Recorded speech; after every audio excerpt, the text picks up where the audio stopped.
Hello guys, आज की video में मैं आप लोगों को पूरा एक ग्रेविटास का लुक देने वाला हूं कि ग्रेविटास क्या है। और उसके ऊपर जो हमारे चांसलर हैं, वीआईटी के जो चांसलर हैं, उन्होंने एक काफी अच्छी स्पीच दी थी।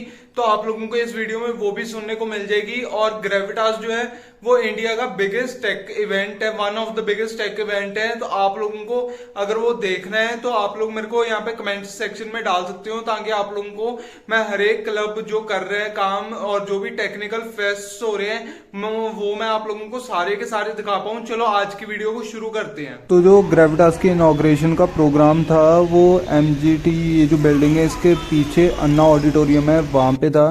तो जो अन्ना ऑडिटोरियम है उसके अंदर पहले तो मैं जाने वाला था, क्योंकि मेरे को ऐसा था कि भाई मैं सबसे फ्रंट सीट ले लूँगा ताकि अच्छी वीडियो बन पाए। पर मैंने जब देखा कि कोई भी वहाँ पे अभी तक बच्चा नहीं आया, तो उसके बाद मैं खुद थोड़ा खेलने चला गया और उसके बाद मेरे को एक काफ़ी अच्छी सीट मिल गई।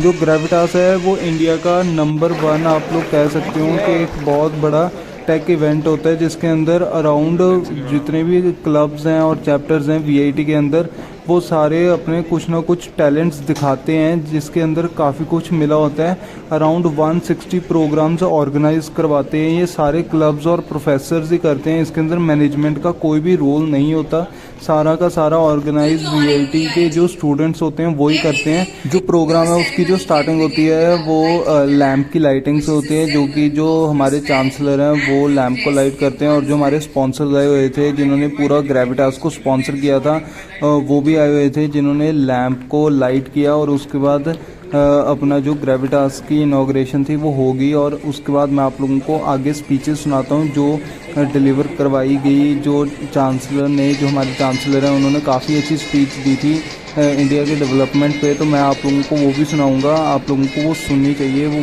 मस्ट वॉच है, जो कि मैं अभी आप लोगों को सुनाने वाला हूँ। और जो हमारे चीफ गेस्ट और चीफ ऑफ ऑनर थे उन्होंने भी काफ़ी अच्छी स्पीचेस सुनाई थी, पर मैं आप लोगों को उसके अंदर से काफ़ी इंपॉर्टेंट पार्ट्स आप लोगों को सुना देता हूँ, आप लोग आगे जाके सुन सकते हो। Morning to everyone present here. I'm profoundly delighted to take this opportunity to introduce our guest of honor for the day, Ms. Chitra Sukumar, who is the Vice President of Resource and Development Department in Schneider Electric India. Thank you, ma'am, for accepting our invitation. And welcome everyone. I will keep it short and I'm not going to bore you with long speeches. But VIT is a very special institute for us. Schneider has had a very long relationship with VIT. We hire from VIT every year. This year as well, I think 40 of your alumni will be joining us. And you will also meet some of your alumni who have been working with us when you look at the stalls. So VIT is a very, very special relationship. We are currently also working on setting up a center of excellence of smart factory and smart cities in VIT. We are currently in the process of doing it. We already have labs here. So as you can see, it's a very special, enduring relationship we are very happy with and hope to see that relationship continue for long and also partner together with you in some of the areas that are very important for us, like sustainability. Now, many of you are going to enter the corporate workforce somewhere over the next 1 to 3 years. So I'd like to spend a little bit of time in thinking about what's important when you move from a campus to corporate. Remember that it's a journey that is not about your first job, but it's really your next 40 plus years. For some it may be more. I can tell you that I already see people in the workforce who even at 70 are contributing because they have the technical skill set, they have the knowledge, we need the knowledge, but in different ways. Maybe it's not full-time, but it's part-time, consulting, and for some people you opt to do something else with your lives in a shorter period. So this career is really a 40 plus journey, so think of your choices that way. In 10 years, if you move 10 companies, then really it's equal to over 3 years experience. So because when you're swapping, you're not being effective, etc. So when you make your choices, think long term, make your choices accordingly, keep your long term vision in mind. Where can you learn? Where is the industry going? Which are the options for you to pick to build your career in those ways. The other element when you to be proactive.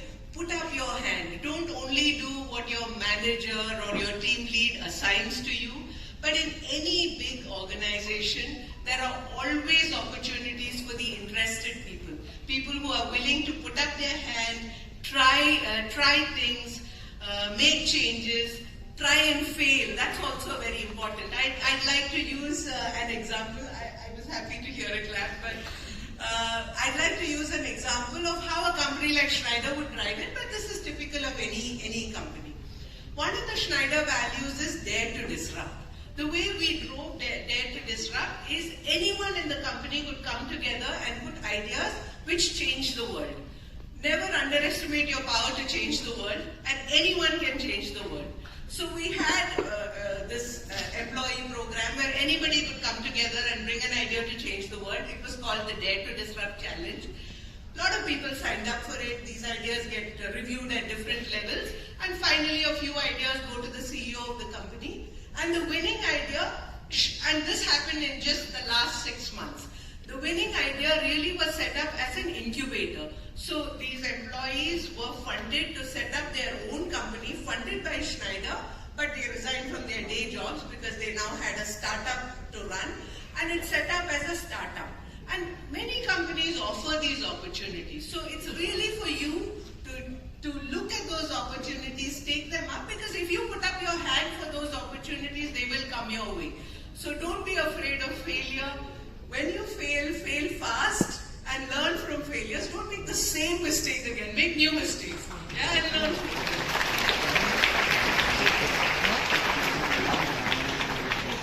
The other element when you enter the corporate workforce or any workforce, I hope that many of you will turn out to be entrepreneurs, is the only constant in life is change. The one thing that you may have all learned, all of us learned, was from COVID in how change can impact everybody. But this is really not only about COVID. Gravitas is all about a tech fest. And technology is really where you see this change so dramatically. In your lifetime, in just the last 10 years, how have you listened to music differently? How have you watched movies differently? A show of hands on how many of you listen to music via Spotify, Amazon Prime Music? Yeah, that's what I expected. And how many of you still watch TV programs at a defined hour versus OTT platforms? So I'm just trying to illustrate how much it has changed. Technology has changed for you in your lifetime. And this is absolutely true in the industry. The pace of change of technology is absolutely significant. Now, if I take the space that Schneider works in, we are a lot in energy management solutions. Yeah, of course, we are known for our breakers. You will see it in your college as well. You will see MCCBs. You will see the circuit breakers. Many of these are Schneider products. But behind this change, one of the big changes that you will see is IoT has become our reality today. The amount of sensors that are out there, and these sensors, an example of a sensor that Schneider would make, because we are in the electrical space, is fire and safety are important elements, right? So heat sensors become very important because we want to be able to warn our customers very early that, hey, you have a potential risk. Now, heat is still after a fire starts. How can we warn people before a fire starts? So we are now working on sensors that can detect when plastic starts to burn, not even burn before, when it's at a stage where it will almost burn. There are certain materials that get emitted. Can the sensors detect these materials? This is where we need the electronics, the electromechanical brains to really think, how do we develop these sensors? How do we build the technology into these sensors? We need the embedded engineers to build the logic into them. Then what do you do when you have sensors on your products? This sensor generates data. These data have to go somewhere, right? That's where you hear a lot about data cloud, you hear about data lakes. For these you need skill sets on data, you need skill sets of people who understand how to organize data, how to store data. One big change on technology you see is just the volume of data. Data science is not new. It was called statistics earlier. It's now called data science now, but it's fundamentally about the mathematics, the logic behind this data. But the game changer is the volume of data that gets generated.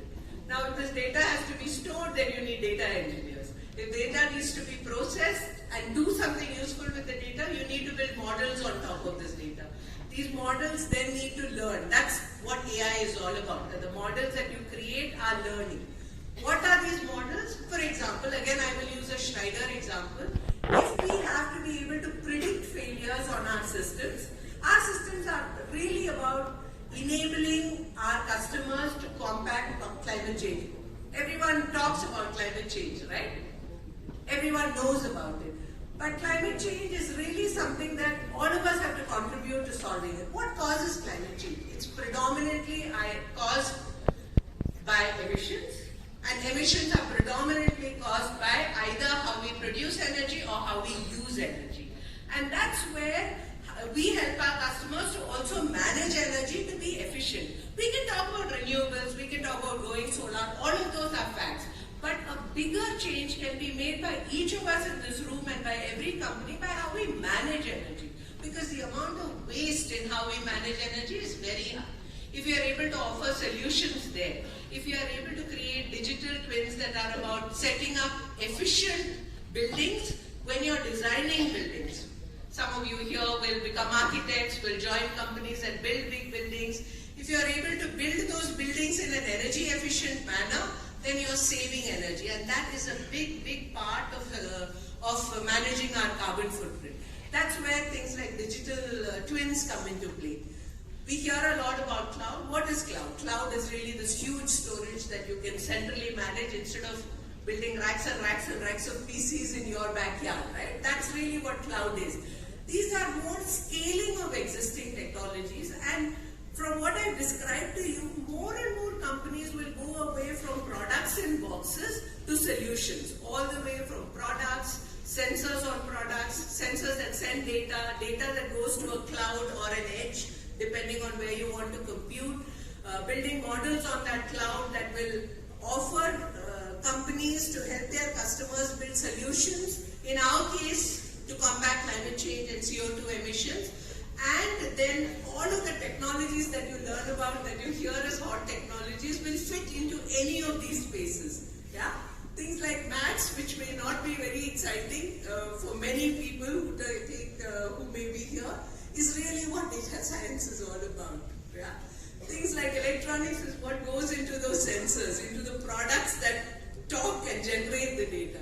So for me, all of the skill sets that we build across the traditional engineering disciplines and the newer engineering disciplines are essential for us to go from these box products to end-to-end solutions, and in our case, climate change and sustainability become a big part of what we do.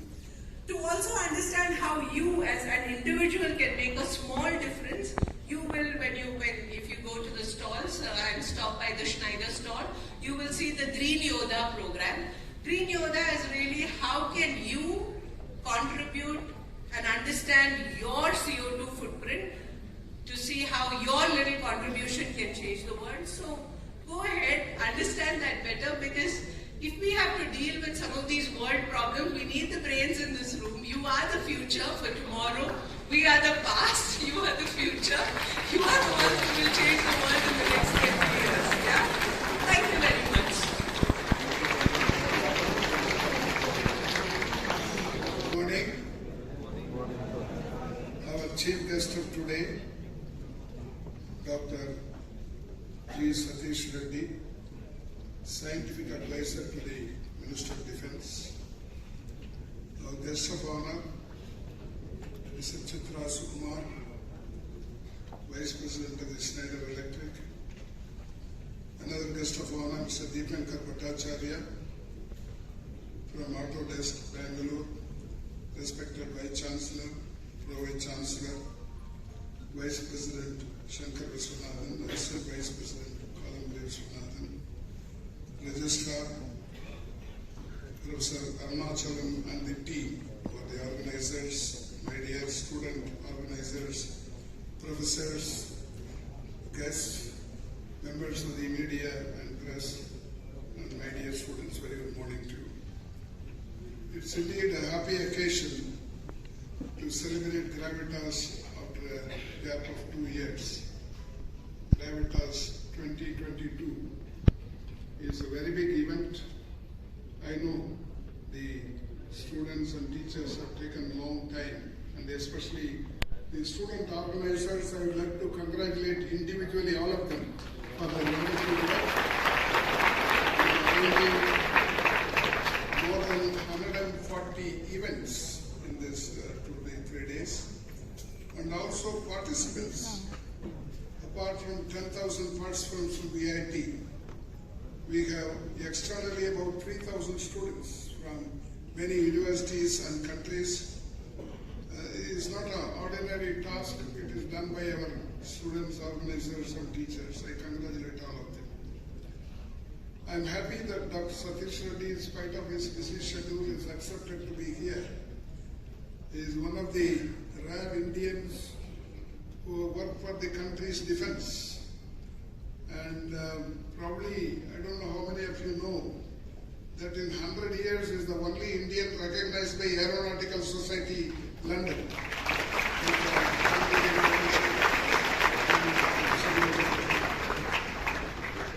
Another important thing is, he is our proud parent. He is not at Sardinia. So we have a very good relationship with him. Of course, we would like to call him many times, and he has never said no. That's the attitude of Dr. Satish Reddy. I thank him. The Gravitas, as it's a science, technology and management festival. And as it was pointed out by our guest of honor, Mr. Dipankar Bhattacharya, it should help us to take our country forward economically. See, any country, if it wants to come up, it can come up through education and also research and development. Any university is recognized by its research publications, patents, etc. And now the government is also interested in increasing productivity. In fact, the slogan of Government of India is Make in India, because we have been importing a lot of items, and now we want to manufacture some of them here itself. But in spite of it, we are still importing many things. And it is the future. As Chancellor Sukuma said, you are the future. And in the future, you will have to change the fate of this country. Because so far, we have done so much for the development, but it is not enough. They say, India is rich, but Indians are poor. Why is so? In the economy, we are the 5th largest economy of the world. In fact, we have overtaken our rulers, Britain, UK. We have overtaken them last year. They were in the 5th place, we were in the 6th. Now we have become 5th in the total world economy. US is number 1, China is number 2, Japan is number 3, Germany is number 4, and we are in 5. But when you take per capita income, our ranking is 140. So how is that going to change this? It's possible one way through our hard work, our production, and our export also. As it is, every year we have a deficit in balance of payments and balance of trade, about 170 to 200 billion dollars a year we are losing. And that's how the rupee is losing its value. I don't know how many of you go through this. It's very important, because every day I find, I am pained to see that the rupee against dollar is increasing. Now it has cost 81 rupees. I always remember, my first report to US was in 1971. At the time, a dollar cost was 7.5 rupees. 7 rupees and 50 paise. Now it costs 81 rupees, etc. No doubt it has to increase, but not to this extent. That's because we are not exporting enough. Our export must go up. our import must come down. That's what the government wants. Our Prime Minister says we should become a 10 trillion economy. It is possible. Only thing is we must have enough production in this country. Our production must increase, and also productivity, where we are lagging behind in many things. For example, agriculture. We have more land, arable land than China, but our productivity is much lower. In this research, we must be able to produce and help the farmers, the agriculturists, the industrialists, etc., so that we will be on par with the developed countries. That's why so much importance has to be given to higher education and particularly research, where we are lagging behind. Of course, we have so many priorities. That's why we are unable to spend much on research. For example, in the whole world, Israel spends the maximum on research. About 5% of the GDP is spent by Israel. Next comes South Korea, with 4.8% of the GDP. Next comes Japan, more than 3%. Even China spends about 2.5%. We spend 0.7%. If you take the per capita expenditure on research, we are lagging far behind. South Korea spends $1,900 per capita, even much higher than US. Japan spends about $1,300. China spends $360, and we spend $120. It's not to decry our country, but we must know the importance of research, and particularly which will improve our product compared to what it was last year. I congratulate our student representatives and students for including so many items, about 140 items, and some of them are totally new, which I was never thought of in my student days. That's how we are increasing. We are improving in science and technology, but it is not enough. It has to be expanded, because at present higher education is restricted only to the elite. Very small number of poor students are entering. The other day I found in the STAR scheme and in the Universal Higher Education scheme that those who are coming to college, about 70% of them first generation coming to higher education. This is happening all over the country, but particularly in states where they don't spend enough money on education, they are lagging behind economically also. For example, Niti Aayog this year has published the poverty rate state-wise. The minimum poverty is in Kerala, about 1%. The maximum poverty is in Bihar, 51%.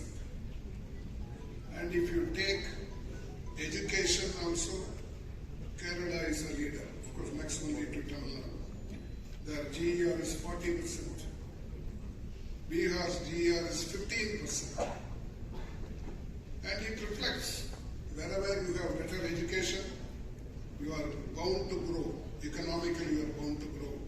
And the publication of Niti Aayog should open our eyes that whoever spends more on education, gives more better education to their students, their children, they are bound to come up economically.